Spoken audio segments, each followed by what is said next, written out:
Salut à tous et à toutes. Et oui, encore une fois, c'est une grande surprise. Alors hier, on a eu bien sûr le Japon qui passe en huitième de finale.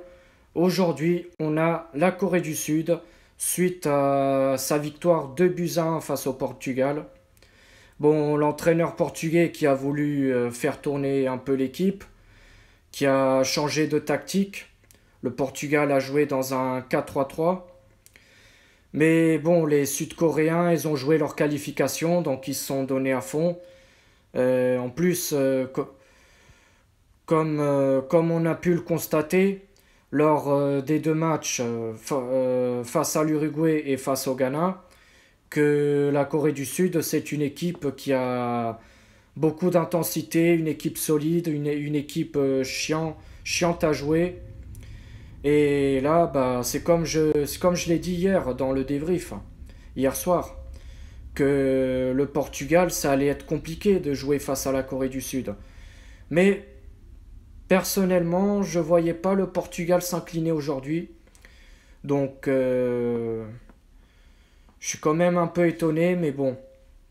Après, le Portugal, quoi qu'il arrive, il termine premier. De toute façon, il y a aucun problème.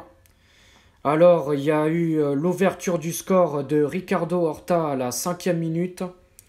Voilà, les Portugais qui ont bien entamé le match. Et ensuite, à la 27e minute, il y a eu l'égalisation sud-coréenne avec un but de Kim Jong-kwon. Et les Coréens qui marquent le but de la victoire en toute fin de match lors du temps additionnel avec un but de Wang. Bon, les deux joueurs qui ont marqué du côté sud-coréen, je les connais pas personnellement. Je pense que c'est des joueurs qui doivent évoluer dans le championnat sud-coréen. Alors, dans la tactique, dans le 4-3-3 du Portugal, il y avait Diogo Costa. Ça, pour les buts, ça n'a pas bougé. En défense centrale, Pep était accompagné du jeune de Benfica, Antonio Silva, qui vient du centre de formation. Diogo Dalot, latéral droit. João Cancelo, latéral gauche. En milieu de terrain, Ruben Neves accompagné de Mateus Luiz à droite et Vitinha à gauche. Et en attaque, Cristiano Ronaldo avant-centre avec Ricardo Horta à droite et João Mario à gauche. Et Heung-min Son était la star sud-coréenne.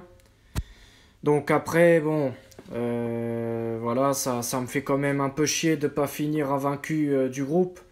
Mais bon, après c'est comme ça, il a fallu faire opposer certains joueurs pour qu'ils soient au point, bien sûr, pour les huitièmes de finale, où il faudra vraiment s'arracher les tripes, jouer à fond et espérer d'aller le plus loin possible dans la compétition.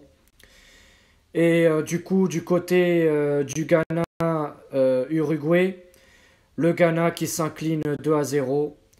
Mais malgré la victoire des Uruguayens, bah, l'Uruguay termine troisième avec le même nombre de points que la Corée du Sud. Mais bon, comme les Sud-Coréens, ils ont un meilleur goal average et l'Uruguay qui s'est pris 2-0 face au Portugal. Donc l'Uruguay sort de la compétition avec le Ghana. Le Ghana qui termine dernier du groupe avec 3 points, une victoire et 2 défaites. Et voilà le Portugal qui assure sa première place avec 2 victoires et une défaite.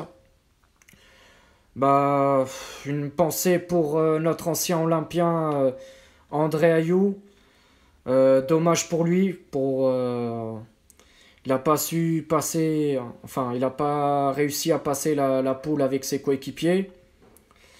Alors, nombre de tirs, il y en a eu 10 du côté ghanéen, dont 4 cadrés, 12 du côté uruguayen, dont 7 cadrés, et la possession, c'était 51% du côté ghanéen et 49% du côté uruguayen. Donc, c'était pas du tout un match à sens unique. Les Ghanéens étaient présents. Mais bon, après, c'est comme ça. Avec un doublé de Arrascaeta, le joueur de Flamengo. Il évolue au Brésil. Qui a marqué à la 26e minute et à la 32e minute.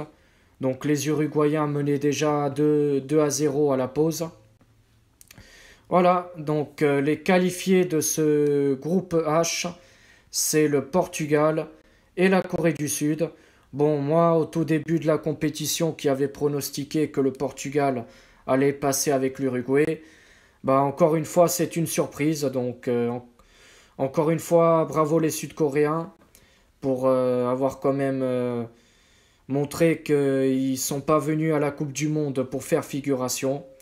Voilà, c'est tout pour cette vidéo. On se retrouve tout à l'heure pour les débriefs de Brésil-Cameroun et Suisse-Serbie.